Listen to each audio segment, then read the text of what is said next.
بسیار مسئله مهم هست که آیا در بین نماز زن و مرد تفاوت هست یا نه. عده از مردم این تشویش را به مردم عام ما پیش میکنن که نماز به زن و مرد یکسان هست. خوی را به یاد داشته باشن که در بسیار اشیاء زن و مرد در عبادات متفاوت هستند. به طور نمونه زمانی که به حج میرن، مرد میتواند تنهایی به تنهایی خود به حج بره، زن میتونه تا که محرم نداشته باشه نمیتونه. مرد اجازه نداره که سر خود بپوشانه، زن سر خود میپوشانه یا نمیپوشانه؟ میپوشانه. در بسیاری اشیاء به طور نمونه ساده اذان یک رکن مهم اسلام هست، از جمله شعائر اسلام هست. زن میتونه که اذان بگویه؟ زن میتونه اقامت بگویه؟ زن میتونه که من حیث امام پیش و جماعت بتا؟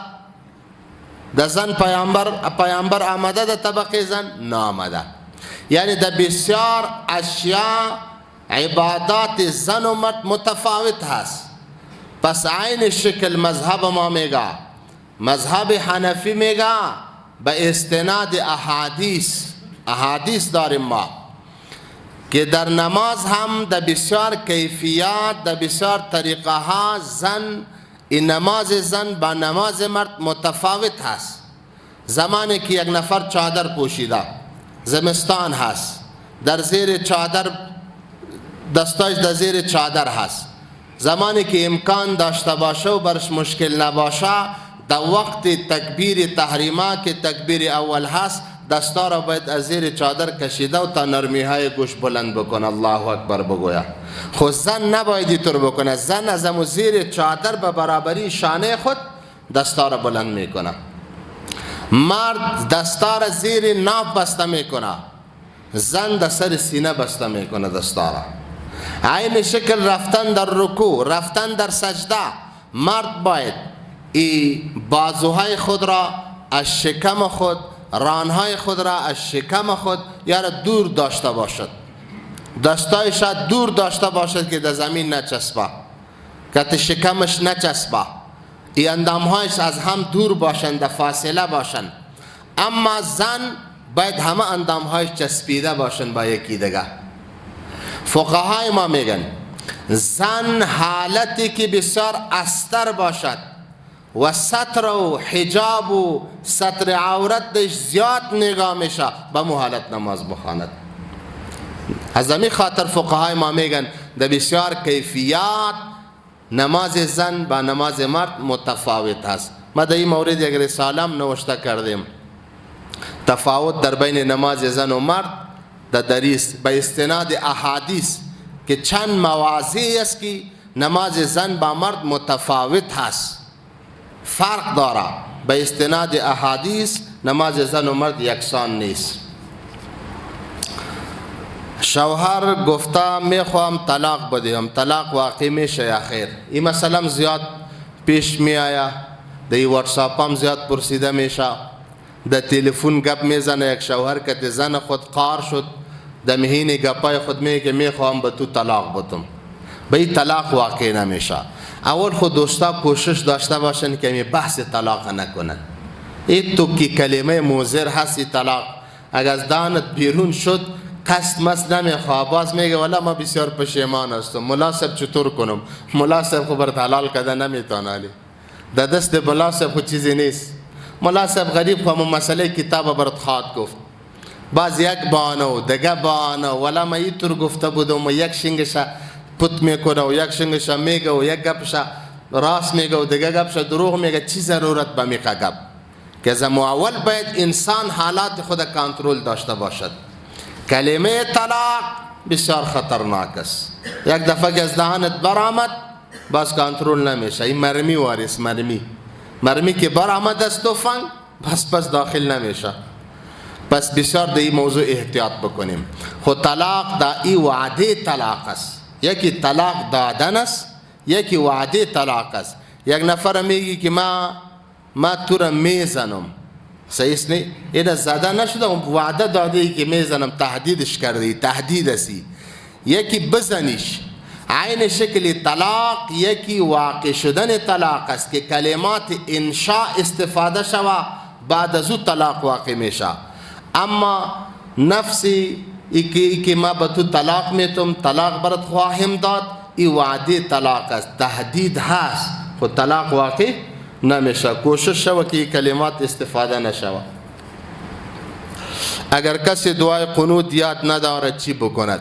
دعای قنوت یاد بکند. خوب است. دعای قنوت بسیار گپا ما یاد میگیریم، قصه های یاد داریم که دور و دراز، انگلیسی را یاد میگیریم، کامپیوتر را یاد میگیریم، پوانتون میخوانیم، باز با دعای قنوت کمر ما شکسته. دعای قنوت حالی خوی دریوارا زیاد کوشش میکنه، میگه در ترافیک پرسان میکنه که بخوان دعای قنوت بخوان. دعای قنوت یاد بگیریم، این مشکل نیست. خو اگر کسی یاد نداشته باشد میشه که کدام دعای دیگه در جایش خوانده شود، هم جایش میگیره. مثل اللهم ربنا آتنا فی الدنیا حسنه و فی الاخرة حسنه و قنا عذاب النار اللهم اغفر لی اللهم اغفر لی. این دیگه دعاهایی که در قرآن در حدیث آمده در نماز میخوانیم، این دعاها هم خوانده شود جای دعای قنوت را میگیره. خب بهتر همیست که دعای قنوت را یاد بگیریم. د امام دریدل له مقتدیانو سره څنګه دي؟ ډیرو جماعتونو کې داسې عذر پیښ شي چې صفونه ډیر سره زیات شي، خلک نه ځایږي جماعت کې. اول صف داسې جوړ وي لکه دا تیر رمضان قاری صاحب دلته شته د دې جماعت کې ختم و، موږ منځ ته ودرېدلو، نو اول صف کې موږ هم امام سره ولاړو. امام په صف کې ودرېدل دا د عذر د وجه نه جائز دی. عذر دا معنا چې ځای تنګ وي، سبل څه مشکل وي، امام ودرېدلی شي خلکو سره په صف کې. خو که عذر نه وي امام د خلکو سره په صف کې نه ودرېږي. دا د یوه مسله. دویمه مسله دا که امام په صف کې ودرېده نو مقتدیان د کوشش دا کوي چې د امام نه وړاندې رای نشي.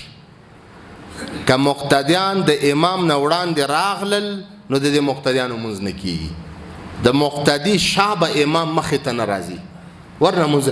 دا مشکل په حرم کې زیات وي. حرم کې زیات وي، دواړو حرمینو کې، مکه او مدینه. مدینه کې بیا هم حالات کنټرولوي، خو مکه کې تنه وار تر خطا وي، هلته هغوی دا حالات نشي کنټرولولی. امام برنډې لاندې ودرېږي او مقتدیان مخکې د مطاف کې ولاړ وي. نو څلور واړه مذاهبو کې د دوی مونځ نه دی شوی، په څلور واړه مذاهبو کې د دوی مونځ نه دی شوی. خو متاسفانه چې سعودي حکومت د دې غمه نه کوي، ورنه هغوی کولی شي د حالات کنټرول کړي. د هغوی په مذهب کې مونځ نه دی شوی د دې خلکو چې کوم امام نه مخکې ولاړ دي. خو بس وخت یې رئیس سره نو امام نه چې څوک کم مقتدي مخکې ودرېده، د مقتدی شاه امام مخې ته راغی، نو د دغه مقتدی مونځ نه دی شوی او مونځ یې نه کیږي. آیا کمزوری سړی بل څوک په خپل ځای حج ته لیږلی شي که نه؟ لیږلی شي. یو سړی ضعیفه دی، حج پې فرض و، حج ته نه دی تللی، ضعیفه دی، خپله حج نشي کولی، کولی شي چې یو ځوان په خپل ځای باندې حج ته ولیږي. دې ته حج بدل ویلی کېږي. حج بدل د دې خپل شرایط دي. خو اول شرط پکې دا دی چې دې سړي به خپل حج کړی وي، د به خپل حج کړی وي چې اوس بل کس خپل ځای باندې حج ته لیږي چې دغه سړي غاړه خلاص شي. حکم خرید و فروش در دوران حج چی حکم داره؟ در دوران حج تجارت مشکل نداره. اصل نیت رفتن حج باشه، باز در دوران حج یگان جای تجارت خرید و فروش هم مشکل نداره. یگان تحایفی که حجاج میارن با فامیلای خود، با دوستا و با اقربای خود میارن، خو اما بنیت تجارت نره. اینه که رفته باشه بنیت تجارت و باز حج میکنه، نه، بنیت حج برا اگر در ضمنش کدام تجارت و خرید و فروش گیر میایه مشکل نداره. خو یک چیز در یاد داشته باشین، مثل یگان حجاج میتور میکنن که او جام میرا در مکام در مدینم 70% وقتش مصروف بازارا می باشه، 70% در فکر خرید و فروش است. والا به فلانی خان چی را ببرم، به فلانی چی را نبرم، فلانی از پیشم خفه نشوه، فلان اینطور نشه. این حاجی صاحب د غم خرید و فروش می باشه، کل روز د غم خرید و فروش. نه اینطور هم نشوه، به قدر ضرورت خرید و فروش جایز هست، خوی تو نشوه خدای ناخسته او چانس را به خاطر خرید و فروش و یگان سودا از دست بته که یک نمازت بر یک لک هست در مکه معظمه یا در مدینه منوره، یک نمازت به 50,000 یا به 1,000 هست. این چانس خود از دست نده، سری خرید و فروش و دوازاره وقت خود مصروف نکنه. ما رفته بودیم از مکه آمدیم به مدینه، در مدینه منوره 8 روز بودیم، 8 روز. همین روز 8م میریم به مسجد نبوی به نماز خواندن. یک نفر میدیدیم که دمو پایین یک ریسپشن میگن چی میگن، یک منزل اول دموجه 6 می بودی، وای فای می بود، اینترنت مفت، همیشه فیسبوک و اینترنت میدید، همیشه که ما میرفتیم و میآمدیم. در روز آخر یک نفر دیگه میگه این دیوال مرکت خود ببرین یک چکر، ایره ببرین در جنت البقیع و در جای مقدس یک ذره بگرده، جای را ببینه. ما گفتم تعالی نرفتم، میگه نه تعالی نرفتم. در خود مدینه منوره این بدبخت در عماره مصروف موبایل و کت فامیل و کت دوستای خود بوده، اینقدر پول و پیسه مصرف کرده و تاموجه نمیره که دمی زیارتا و دمی جای مقدسه بگرده و دعا کنه و ایره نیکبختی خود فکر کنه. بس در روز آخر میگه اگر ایرم ببرین که خودی جای را ببینه یک چکر. یعنی اینطور نکنه یک حاجی که کل وقت خدا در له و لعب مصرف بکنه، در خرید و فروش مصرف کنه و عبادات خود را ترک کرده باشد. اگر کسی در رکعت اول سوره الناس بخواند، در رکعت دوم چی بکند؟ بسیار اوقاتی تو پیش میشه که در رکعت اول آدم استاد میشه قل اعوذ برب الناس، بعد چی بخوانه؟ فقها می فرمین اول نبایدی طور بکنه. خو اگر احیانا کسی در رکعت اولش سوره والناس خوان، در رکعت دوم باز می سوره را بخوانه، باز می سوره والناس باز دوباره بخوانه. اوراد را بعد از فرائض بخواند یا بعد از سنن. اورادی که ما میگیم سبحان الله سبحان الله، الحمدلله الحمدلله، الله اکبر الله اکبر، یا بعض آیت الکرسی را میخوانیم بعد از نماز. ایدیز دوستا عادت دارن که بعد از نماز فرض میخوانن، آن فرضی که بعد خود سنت داره. کوشش کنیم در مذهب احناف، فتاوا منبع العلوم علامه محمد عمر سربازی و در احسن الفتاوا علامه رشید احمد صاحب و عارف بالله مفتی محمد فرید و دیگر فقهای وقت با استناد فقها نوشته میکنن راجح شمیز کدام فرائض که بعد خود سنت داره، ای اوراد ذکر آیت الکرسی ای کلش بعد از سنت بخوانه. بعد از فرض که سلام گشتانده شد وقفه باندازه اللهم انت السلام و منک السلام تبارکت یا ذا الجلال والاکرام، عمیق خوانده و به سنت بخیزه. در جامع ترمذی شریف معروف کتاب حدیث است، روایت عایشه صدیقه رضی الله تعالی عنها است. ای بی بی می فرماید رسول الله مبارک صلی الله علیه وسلم ما یقعد بعد الفاظ از پیشم گدوت شد، رسول الله مبارک صلی الله علیه وسلم لا یقعد الا بمقدار اللهم انت السلام و منک السلام تبارکت یا ذا الجلال والاکرام. رسول الله مبارک بعد از نماز فرض که متصل سنت می بود غیر از اندازه اللهم انت السلام و منک السلام زیاد نمی نشست، وقفه زیاد نمی گرفت. پس بهتر امی هست که بعد از نماز فرض کی سنت داره ای اوراد ای اذکار ای وظائف بعد از سنن خوانده شوه، نه متصل بعد از فرض. بعد از اینکه سنت خوانده شد دعا شد، بعد از دعا باز یا پیش از دعا یا بعد از دعا ای اوراد خدا بکند، خو اما متصل بعد از فرض که سنت داره نکند. این راجع و بهتر است. بعد از حج رفتن به زیارت رسول الله صلی الله علیه وسلم، این موضوع یک ذره پیچیده و جنجالی هم هست. بعض مردم نام نهاد اهل حدیث و غیر مقلدین رفتن به زیارت رسول الله مبارک به نیت زیارت. میگن به مدینه منوره که میری میگن نیت زیارت را نداشته باش، بلکه نیت نماز خواندن در مدینه منوره داشته باش. این اشتباه میگن. ای از پاک ای عاری هستن از عشق و محبت با محمد مصطفی صلی الله علیه و سلم. یک مسلمان بیندیشد، فکر بکند این مقام و منزلت و مرتبه که به مدینه منوره حاصل شده از برکت کی حاصل شده؟ رسول الله مبارک صلی الله علیه و سلم. حال تو به مدینه میری و نیت ملاقات و زیارت یزید نداشته باشی؟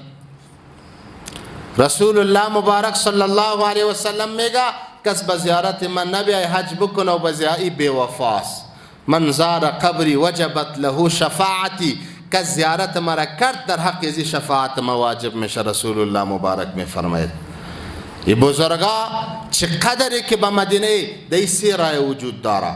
در بزرگا بعضی میگن که مستحب است که به نیت زیارت رسول الله مبارک به مدینه منوره رفتن این مستحب است. عده از بزرگا میگن حتی واجب هست.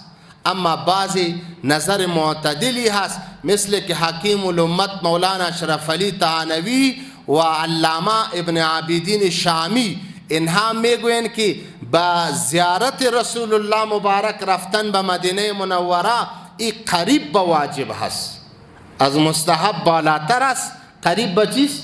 قریب به واجب هست. فقط و فقط تنها به نیت زیارت رسول الله مبارک. صحابه اگر تاریخشان مطالعه شود، حضرت بلال رضی الله تعالی عنه از سرزمین شام خواب میبیند، در خواب خود ملاقات با رسول الله مبارک میکند. رسول علیه السلام در خواب برش میگه که بلال چقدر بیوفا شدی، زمان خلافت عمر فاروق رضی الله تعالی عنه است که به ملاقات ما نمیایی. صبح میخیزه دویده دویده به مدینه منوره به زیارت رسول الله مبارک خود میرسانه. دیگر صحابه کرام به نیت زیارت رسول الله مبارک آمدن. من یک نکته میگم، عده از مردم میگن که به نیت نماز به نیت ثواب برو، که یک نماز در مدینه منوره یک بر 50,000 یا یک بر 1,000 است. میگر زمانی که به مدینه میری به نیت نماز برو که ثواب نماز دو زیاد است. من میگم اشتباه میکنه. کس که به نیت زیارت و ملاقات رسول الله مبارک نمیره، به نیت ثواب نماز میره، این احمق است، این بیعقل است. بگو چرا؟ در مکه معظمه یک نماز یک بر چند است؟ جواب بتین. یک بر 1 لک هست یا نیست؟ علی یک نفر 1 بر 1 لک اعلا کرده و به مدینه 1 بر 1,000 یا 1 بر 50,000 میره، این احمق نیست؟ اگر از خاطر ثواب نماز میری خود می مکه باش، یک نماز 1 بر 1 لک چی میکنی که به مدینه میری؟ در مدینه خود ثوابت نصف میشه، یا به 50,000 یا به 1,000. اما به مدینه منوره که میری نیتت باید ملاقات زیارت روضه اقدس رسول الله مبارک صلی الله علیه و سلم باشد. ایره انسان سعادت و شرافت و ایره نیکبختی خود فکر بکند، به نیت زیارت رسول الله مبارک صلی الله علیه و سلم برود. حکم تیر شدن پیش از نمازگزار. حکم تیر شدن پیش از نمازگزار ای بسیار خطرناک است. در حدیث میآید باید بسیار متوجه باشیم. خوب سوال پرسیده بیادر ما که پرسیده. مهم به خاطر است که اکثر زمانی که نماز میخوانیم در خود نماز جمعه یا در نماز شام یا در نماز خفتن یا پیشین ایده از دوستا تیر و بیر میشن، نمیبینن که یک رکعت 2 رکعت از پیشش مانده استاد است به نماز یا کسی به سنت استاد است، بی فکرانه همین تو تیر و بیر میشن. در پیشروی نمازگزار در حدیث میں رسول الله مبارک صلی اللہ علیہ وسلم می فرماید اگر این نفری که در پیشروی نمازگزار تیر میشه اگر ای از گناهی ازی خبر شوه، از گناهی ازی خبر شوه که چقدر خطرناک است، چقدر گناه داره، تا 40 سال اینجا باز مبهم مانده، 40 روز 40 سال 40 هفته 40 ماه یا چقدر اکثر میفرمایند که 40 سال. اگر ای از گناهش خبر شود تا 40 سال استاد شدن برش جای بر جای آسان خواد بود از تیر شدن کرده. حتی اجازه جنگ از بریزی که امرای ازی درگیر شود که چرا از پیش روی تیر میشی. خواهم ما طفلا نمیفهمن. این در مورد کسایی که تمیز دارن، عاقل هستن، عقل دارن.